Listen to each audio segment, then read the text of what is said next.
Imagina a seguinte cena. É o funeral de um líder imensamente influente. O salão tá lotado, sabe? Uhum. Tem uma multidão chorando, os jornais publicando aqueles obituários lindos, elogiando um currículo impecável. Todas as realizações visíveis, né? Exato. Os prêmios acumulados é a imagem do sucesso absoluto. Mas aí, lá no fundo da sala, a família e os amigos mais íntimos dessa pessoa compartilham um silêncio pesado. Nossa. É, porque eles conhecem uma verdade completamente diferente. Uma realidade de portas fechadas que não condizem absolutamente nada com aquela lenda pública. É um contraste brutal. Demais. E a nossa missão, nesse mergulho profundo de hoje, é explorar exatamente esse abismo, sabe? Esse buraco que separa o sucesso público do fracasso íntimo. Certo. Nós vamos analisar o primeiro capítulo do livro, Liderança e Integridade. É do autor Ronaldo Lidório. É uma obra fantástica. Sim. E a ideia hoje é desconstruir essa visão utilitária, aquela coisa de planilhas que a sociedade tem sobre o sucesso. A gente quer investigar o que realmente significa ter o que o autor chama de integridade de coração. E o que torna essa obra tão peculiar é que ela passa muito longe de ser mais um daqueles manuais corporativos frios, sabe? Ah, sim, cheios de jargões de gestão. Isso, sem aquelas fórmulas mágicas para aumentar a produtividade. O tom que o Lidório adota é profundamente pastoral, é muito reflexivo, É quase um convite desconfortável, né? muito desconfortável, porque é um convite para a gente olhar para os bastidores da alma humana. E a literatura clássica de liderança costuma evitar esse espaço interior a todo custo. Porque é lá que as métricas não funcionam. Exatamente, é lá que as coisas perdem o controle. O texto nos empurra para fora da zona de conforto ao propor que, os aplausos e os números raramente são os critérios usados para avaliar uma vida num nível espiritual, num nível verdadeiro, né? Para chegarmos à essência dessa integridade, o material sugere que a gente primeiro precisa encarar a nossa obsessão pela imagem externa. Uhum. O autor usa uma expressão fortíssima logo de cara. Ele afirma que nós somos, por natureza, fabricantes de máscaras. Fabricantes de máscaras, essa expressão é muito boa. É pesada, né? Ou seja, a gente passa a vida criando e aperfeiçoando rituais de manipulação social, tudo para vender uma versão editada de nós mesmos. A gente entrega para o mundo aquilo que a gente acha que o mundo quer comprar. Perfeito, exatamente isso. E essa metáfora da fábrica de máscaras ganha um contorno ainda mais denso quando o texto introduz uma citação clássica do William Hersey Davis. Ah, essa citação é sensacional. Ela muda a perspectiva de qualquer um. Ele faz uma dissecação cirúrgica das palavras. O Davis propõe que as circunstâncias podem até determinar a reputação de alguém, mas é a verdade profunda na qual a pessoa crê que determina o caráter dela. É uma divisão muito clara. Muito. Ele vai além e diz que a reputação é o que os outros pensam ao seu respeito, enquanto o caráter é quem a pessoa de fato é no escuro. No escuro, quando ninguém está olhando. Exato. Ele usa uma imagem muito forte. A reputação seria apenas a fotografia. E o caráter, a face real. E tem aquele golpe final da citação, né? Sim, a ideia de que a reputação é aquilo que os homens dizem no dia do seu funeral. Mas o caráter é o que os anjos relatam perante o trono de Deus. Totalmente. É a materialização perfeita dessa fábrica de máscaras hoje em dia. A reputação é aquele feed perfeitamente curado, a iluminação está impecável, o ângulo esconde as imperfeições, sabe? E a legenda transmite aquela sabedoria invejável. Pois é, essa é a fotografia. Já o caráter é o que acontece fora do enquadramento da câmera. A pia cheia de louça. A casa bagunçada, a conta bancária no vermelho, aquela impaciência crônica com os filhos minutos antes de abrir aquele sorriso gigante para selfie. A face real é caótica, né? É caótica. Mas o que me deixa muito impressionado na progressão que o livro faz é a constatação de que a gente começa enganando os de fora. Depois, a gente passa a enganar os mais próximos e, inevitavelmente, a gente cai no auto-engano. Esse é o fundo do poço. A mente humana transforma o auto-engano num lugar tão aconchegante, sabe? a ponto da pessoa esquecer qual é a própria face e passar a acreditar na máscara que ela mesma criou. Então, a psicologia por trás disso, aliada à visão espiritual do autor, sugere que a verdade nua e crua é simplesmente dolorosa demais para ser encarada todo dia. Dói muito, né? Dói. O texto descreve que a ausência de verdade nos aprisiona no que ele chama de masmorras psíquicas. O auto-engano funciona como um analgésico. É um mecanismo de defesa formidável. E o autor classifica isso como uma atitude pecaminosa e destrutiva, certo? Sim. Justamente porque bloqueia qualquer possibilidade de cura. Imagina o esforço emocional que exige ir para frente do espelho, olhar para as próprias falhas, admitir os vícios e dizer assim, eu preciso de conserto. É exaustivo. É muito exaustivo. É muito mais fácil e poupa muita energia acreditar que a versão filtrada e aplaudida por todo mundo é a realidade. É a inércia, né? A pessoa vai racionalizando cada fraqueza como se fosse só um traço de personalidade ou um mal necessário para a sobrevivência corporativa. Exato. Mas lendo os relatos práticos que o material traz, fica bem claro que essa anestesia tem um prazo de validade. Tem, não dura para sempre. E quando se passa décadas polindo a fotografia e deixando a face real apodrecer, o palco uma hora desmorona. Inevitavelmente. Tem uma história no texto que me deu um nó no estômago. É sobre um líder cristão que sofreu uma queda moral pública gigantesca. Ah, eu lembro dessa parte. O relato foca muito na reação de um dos seguidores mais fiéis dele. O seguidor, aos prantos, faz aquela pergunta que a gente vê ecoando em tantos escândalos modernos. Como pôde fazer isso? É o choque de ver a máscara caindo. E, para aprofundar, o autor resgata uma confissão que foi registrada por Wesley Duell. É o desabafo de um pastor que perdeu absolutamente tudo. É um relato muito denso. Muito. Ele conta que tinha uma comunicação invejável, dominava o púlpito com maestria, era elogiado pela audácia dele. Ele até usava essa eloquência toda sob os holofotes para atacar e diminuir os opositores, né? Sim, protegido por aquela aura de santidade que o cargo dava para ele. Ele basicamente transformou a vocação numa arma para o próprio ego. E a verdadeira tragédia dessa história se revela no silêncio dos bastidores.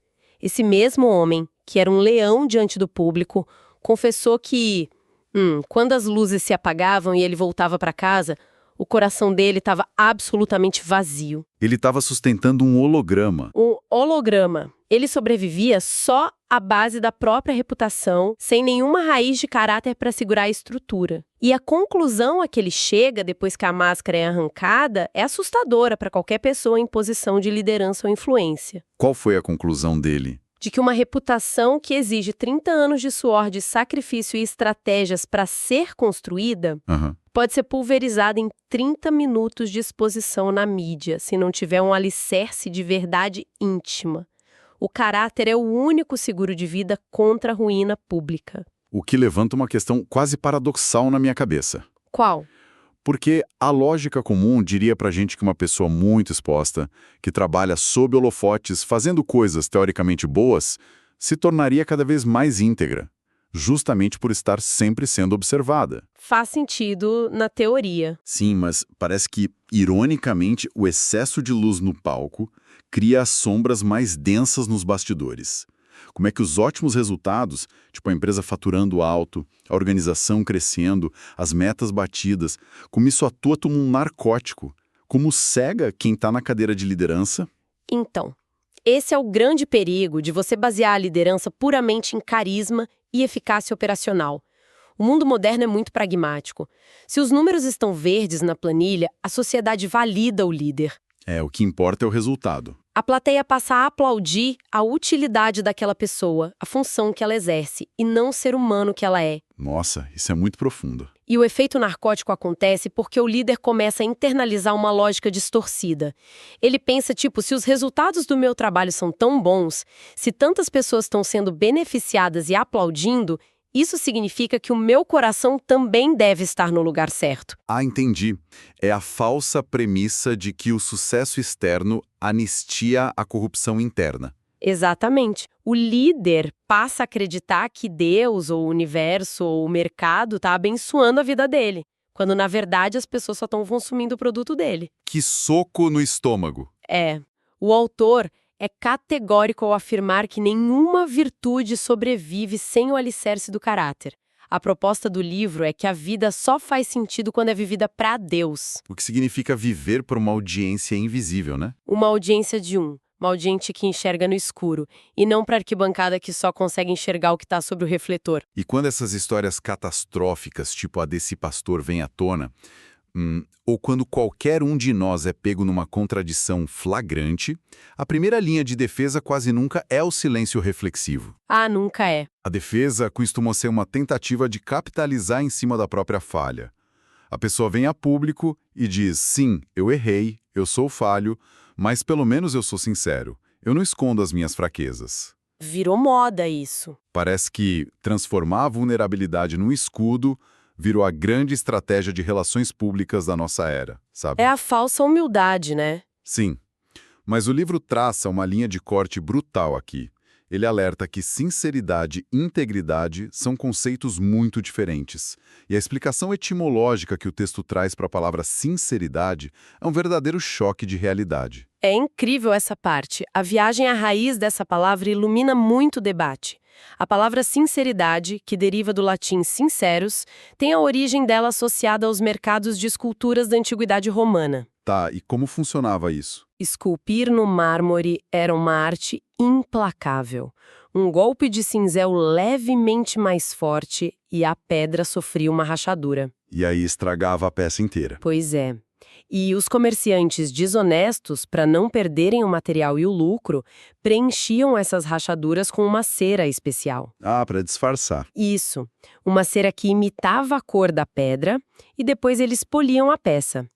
Lá no ambiente sombreado do mercado, a estátua parecia impecável. Mas e depois? Mas quando o comprador levava a peça para casa e colocava sobre a luz e o calor do sol, a cera derretia, revelando a fratura oculta. Caramba! Por causa disso, os artesãos honestos e de alta qualidade começaram a vender as obras deles com uma garantia. Eram peças sem cera. Sinceras. Sinceras. Eram esculturas que podiam ser expostas ao sol porque não escondiam os defeitos estruturais delas. Nossa, pensando nessa imagem, ser sincero hoje significa apenas apresentar a rachadura. É apontar para a própria fratura e dizer, olha, não tem cera aqui. Eu sou quebrado mesmo. E o problema é que a gente para por aí, né? Exato. Eu gosto de visualizar isso usando a mecânica de um carro, por exemplo. A sinceridade é como aquela luz vermelha de alerta que acende no painel. É uma luz vital. Ela avisa que a temperatura do motor subiu e que tem um vazamento perigoso. Certo. Você não está ignorando o problema. Você aponta para o painel e diz, olha como eu sou sincero, o motor está falhando. Mas a integridade exige que o carro seja parado no acostamento. Exige ação. Exige abrir o capô fervendo, queimar as mãos na lataria, sujar os braços de graxa e trocar a peça quebrada. A sinceridade só emite o alerta. A integridade suja as mãos para reconstruir o motor. Essa distinção visualiza perfeitamente o argumento central do Lidório. A sinceridade apenas atesta o estado das coisas. Fica na teoria. O texto argumenta que no trato da alma, reconhecer o erro sem buscar mudança é um beco sem saída. Uma pessoa pode passar 40 anos sendo incrivelmente sincera sobre o temperamento explosivo dela, confessando isso a todo mundo sem nunca dar um passo para mudar. E o que separa essa passividade da sinceridade do dinamismo da integridade? É uma palavra que se tornou profundamente impopular na nossa cultura, a obediência. Obediência. A integridade, como o autor descreve, se contorce incomodada com o erro. Ela não suporta a inércia da rachadura, sabe? Ela não usa a vulnerabilidade como um troféu intelectual para parecer humilde em palestra enquanto continua cometendo os mesmos deslizes dentro de casa. A integridade exige atitude, exige o alinhamento doloroso entre a prática diária e os valores que a pessoa declara ter. Tá, mas se a integridade exige arregaçar as mangas, consertar o motor e buscar essa obediência contínua, a grande pergunta que fica é: onde no nosso cotidiano essa manutenção acontece de fato? É uma ótima pergunta. Porque o cinema e a literatura condicionaram a gente a acreditar que o caráter é forjado naqueles momentos épicos, né? As grandes decisões. A gente imagina a integridade como o ato heróico de rejeitar uma mala de dinheiro oferecida por um lobista, ou a coragem de fazer um discurso solitário contra uma multidão enfurecida. Mas o material subverte essa lógica. Subverte completamente. Ele traz o campo de batalha para a banalidade do dia a dia. Para as miudezas. Isso. A tese é que a integridade não é diagnosticada nas grandes decisões públicas, mas no nível microscópico da vida. Tipo o quê, por exemplo? Ela é testada na maneira como a pessoa responde ao cônjuge durante uma manhã estressante, no tom de voz usado com atendente de telemarketing, na paciência no trânsito, nas promessas informais que são feitas e esquecidas. É a aplicação literal daquele princípio de ser fiel no pouco? Exato. E para embasar isso, o autor resgata um pensamento atribuído ao filósofo grego Platão. Ele afirma que é possível descobrir mais sobre a essência de uma pessoa em apenas 1 hora de brincadeira do que em 1 ano inteiro de conversas formais. 1 hora de brincadeira. Por que o jogo ou o momento de lazer teria esse poder de raio-x sobre a alma de alguém? Porque a brincadeira destrói as armaduras sociais. Num ambiente de trabalho, numa entrevista ou num debate, o ser humano opera no modo de cálculo. A gente mede as palavras. As palavras são medidas, a postura é ensaiada, a pessoa está entregando a fotografia. Entendi. Mas durante um jogo de tabuleiro, numa partida de futebol com os amigos, a guarda baixa. A informalidade coloca a gente num estado de vulnerabilidade e espontaneidade. E aí, quando acontece uma injustiça no jogo ou a frustração de uma derrota? O instinto reage antes da razão. O filtro falha. E o que vaza nessa fração de segundo de espontaneidade revela a matéria-prima verdadeira da qual o caráter é feito. É na informalidade que a gente não consegue sustentar a máscara. Interessante. Mas aqui, eu sinto a necessidade de fazer o papel de advogado do diabo. Pode fazer. Porque tem um perigo muito sutil nessa visão. Pensa no peso psicológico disso. Viver a vida inteira policiando meticulosamente cada palavra dita num jantar, medindo as reações durante uma partida de videogame, hiperanalisando cada piada solta numa roda de amigos. Parece sufocante. Isso não transforma a existência num exercício exaustivo e robótico? Se a pessoa precisa ficar em alerta máximo 24 horas por dia para não deixar a máscara cair, a busca pela integridade não acaba se transformando apenas numa nova máscara? A máscara do perfeccionismo implacável. Olha, essa é uma preocupação muito válida. E o livro tem o cuidado de responder a isso, mudando a premissa do esforço. Como assim? O ponto crucial é que a verdadeira integridade de coração não é um programa de gestão de comportamento. Não é sobre atuar melhor ou segurar o personagem com mais força.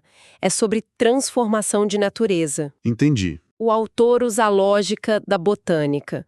Se a árvore é saudável e forte, a sombra que ela projeta nos detalhes do chão vai ser naturalmente boa. Você não precisa fazer um esforço hercúleo para projetar uma sombra correta. A sombra é só o subproduto de quem a árvore é. Exatamente. Se a integridade for vivida só como um conjunto de regras morais externas que a gente tenta cumprir na força de vontade, o colapso nervoso é inevitável. Não tem quem aguente. Ninguém aguenta. Mas quando os valores internos mudam de verdade, a reação nos pequenos detalhes se torna autêntica e sem aquele esforço mecânico. A mudança não está em frear a reação errada, mas em nutrir motivações que gerem reações certas por instinto. Sabe que isso lembra muito o funcionamento de uma panela de pressão? Panela de pressão? O perfeccionismo religioso, o moralista, seria tipo tentar segurar a válvula de uma panela fervendo com as próprias mãos. Nossa, vai dar ruim. Exige força contínua, queima a pele e uma hora a tampa vai explodir e destruir a cozinha inteira. Total. A integridade que o livro propõe seria simplesmente ir até o fogão e desligar o fogo. Se o fogo da vaidade ou da arrogância é apagado por dentro, não precisa fazer força nenhuma para segurar a tampa. A paz se estabelece naturalmente. Uma analogia irretocável. A integridade é desligar o fogo interno, desativando a necessidade de impressionar ou de provar valor através da reputação. Ainda assim, mesmo buscando essa transformação interna, Mesmo querendo desligar o fogo, a realidade inegável é que nós somos humanos e a gente vai falhar. O escorregão vai acontecer, né? Com certeza. E o texto chega a um clímax ao apontar que o teste definitivo da integridade não é a ausência de quedas, mas a atitude visceral tomada no milissegundo imediatamente após o erro. Exato. O que define o rompimento com a fábrica de máscaras é como o indivíduo lida com o confronto. Uhum. O material ressalta que uma das atitudes mais raras e difíceis para a natureza humana é a confissão pura. A aceitação do pecado sem anexar justificativa, sabe? Sem colocar um mais no final da frase. Perfeito. O autor traz à tona a figura histórica do rei Davi como o grande contraponto a isso. O rei de Israel. Isso. Davi era o monarca absoluto de Israel, um homem com um currículo militar invejável, mas que cometeu abusos de poder gravíssimos, assassinatos indiretos e conspirações. E quando a casa caiu para ele? Então, quando o profeta Natã invade o palácio e confronta ele com a verdade crua dos atos dele, a reação do Davi é de uma responsabilização estarrecedora. Ele podia ter matado o profeta, né? Ele tinha o poder de mandar executar o profeta ali mesmo.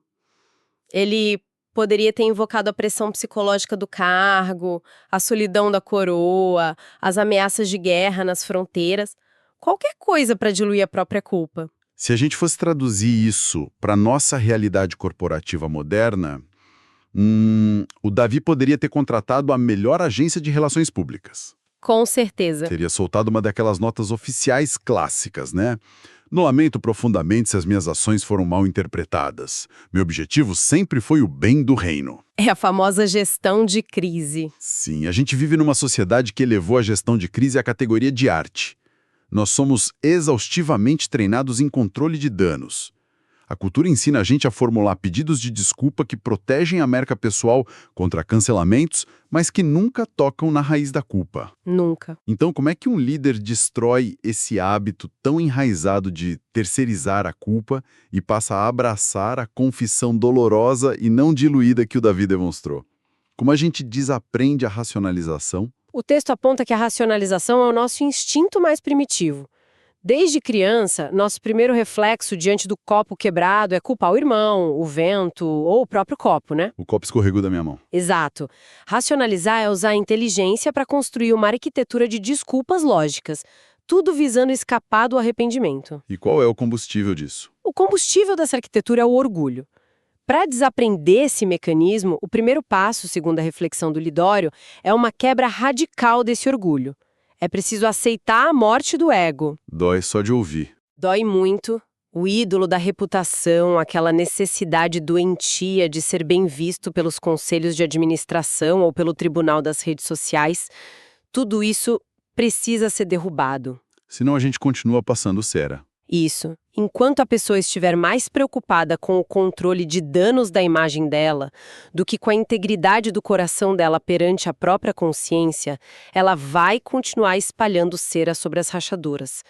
O caminho que o Davi tomou exige uma vulnerabilidade aterradora. Porque significa admitir, não tem justificativa. A culpa é só minha. É um ato que aniquila o ego, mas que inicia o verdadeiro conserto do motor. Cara, substituir a desculpa articulada pela confissão nua e crua deve causar uma sensação muito ambígua. Como assim? Ator de teatro que passou 10 horas seguidas no palco, suando dentro de uma fantasia pesada, toda rígida, cheia de adereços de metal.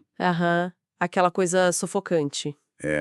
E quando a peça acaba e ele finalmente tira aquela fantasia no camarim, o primeiro impacto do ar frio na pele deve dar calafrios. A vulnerabilidade de ficar desprotegido assusta. Assusta muito. Mas é só depois de tirar o peso da fantasia que os pulmões conseguem de fato se expandir e respirar fundo de verdade. A confissão é esse ar frio que liberta. É o abandono do teatro. É o fim da necessidade de gerenciar personagens. Isso traz uma leveza inimaginável para a rotina. O nosso mergulho nos pensamentos do Lidório hoje nos forçou a trilhar um caminho bem denso. A gente partiu da constatação de que a sociedade avalia as planilhas e a casca, mas as métricas definitivas da existência pesam o cerne. Pesam o coração. Nós discutimos a armadilha de vivermos como fabricantes de máscaras. exaustos nas nossas masmorras psíquicas, pulindo fotografias para evitar encarar a própria face. E a gente avançou para compreender que a mera sinceridade é insuficiente.